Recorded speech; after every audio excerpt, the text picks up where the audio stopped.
बाबा, हमने आपको हमेशा गाली दी बाबा, आपने हमें लौट के एक बार भी गाली नहीं दी बाबा। बेइज्जती करते थे ना बाबा हम तुम्हारी, पर आपने कभी हमें बुरा भला नहीं कहा। बाबा, हम आपका अंत करने में लगे थे बाबा।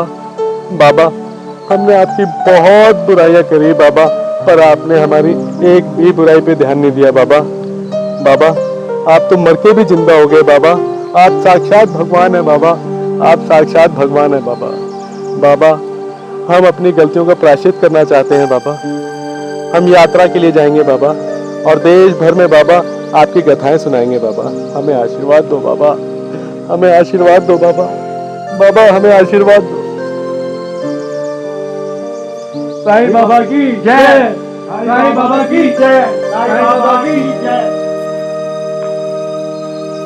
अल्लाह भला करे।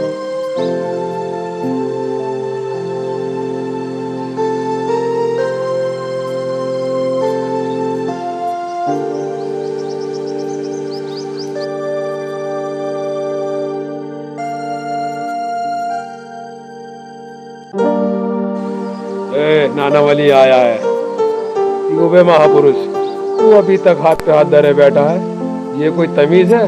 चल खड़ा हो।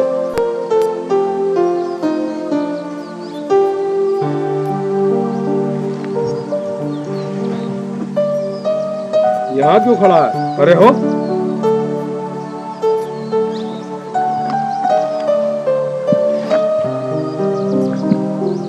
ये क्या है?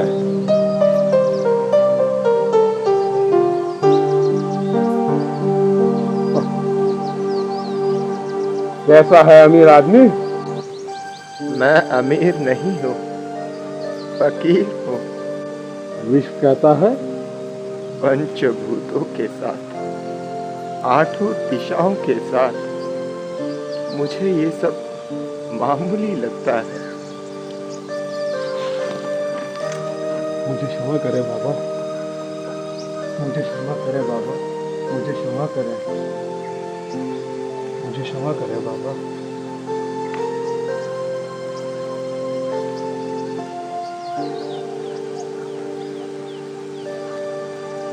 अल्लाह भला करे। बाबा, ये बड़ी अजीब बात है।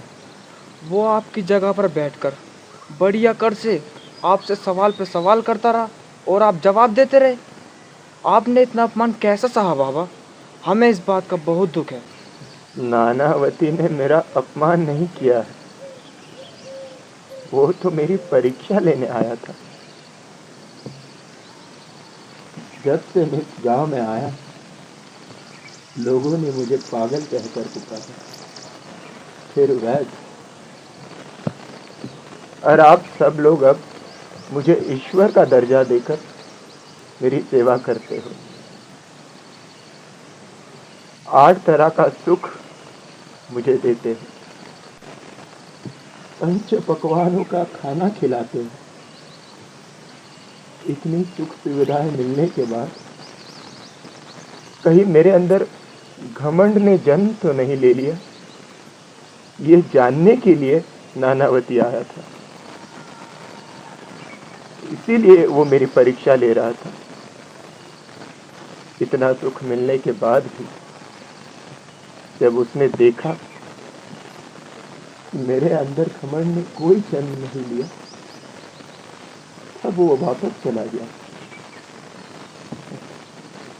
परीक्षा सिर्फ आप लोगों की नहीं होती, मेरी भी होती है। उस पागल की बातों में इतनी बड़ी भक्ति भरी हुई है। बढ़ती हुई भक्ति का इस कदर बढ़ जाना ही पागलपन है। नानावली को हम जैसा समझते हैं वो वैसा नहीं है। वो पागल नहीं, बल्कि मोह माया से मुक्त होकर अवधूत हो गया है।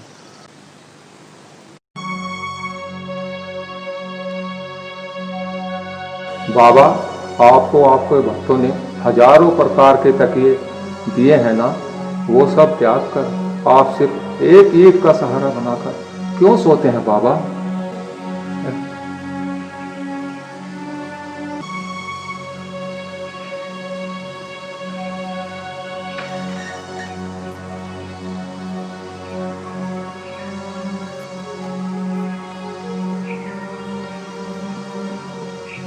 ये ही मेरे गुरु के समान है।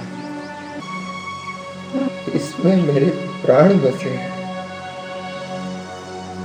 इसका और मेरा अटूट संबंध है। ये जीवन के अंत तक मेरा साथ देगी। अच्छा, एक बात बताओ, तुम मेरी टांगी क्यों दबा रहे हो? माता पिता गुरु ईश्वर ये चारों आप मेरे लिए हो। गुरु सेवा कर रहा हूँ बाबा। इससे क्या फायदा होगा?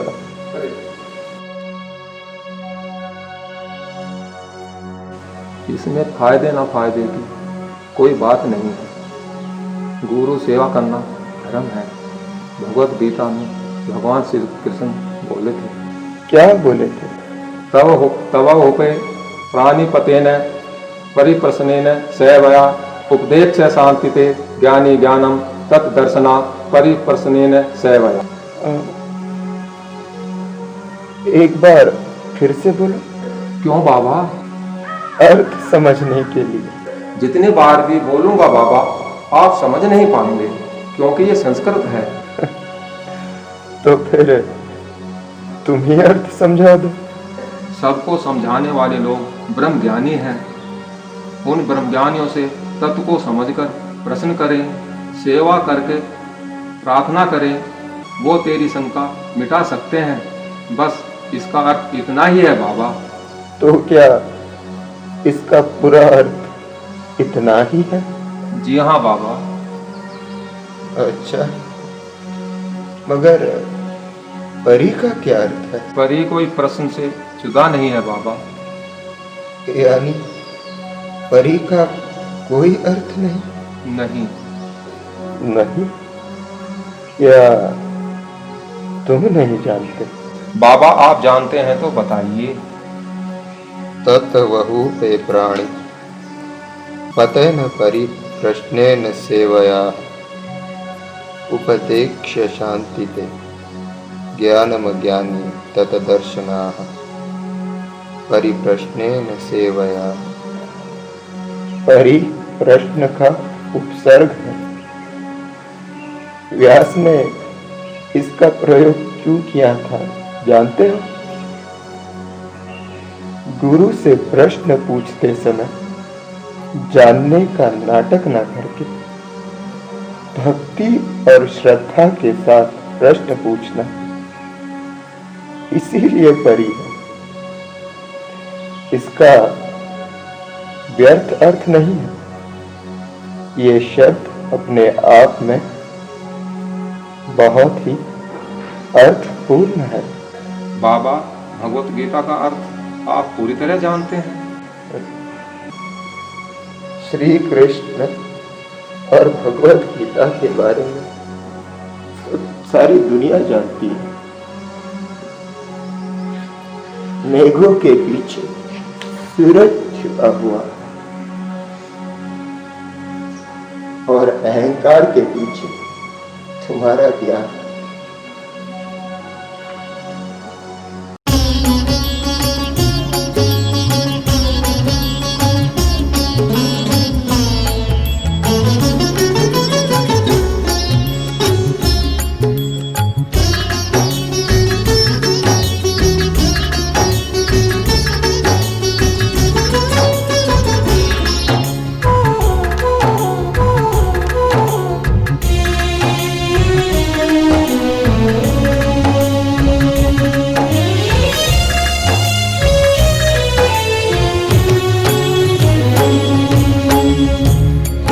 शरण में आया साईं, तेरी शरण में आया।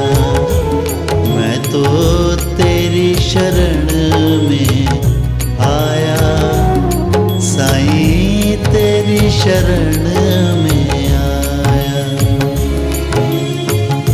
इस जग में हुआ मैं पराया, इस जग में हुआ मैं पराया। तेरी शरण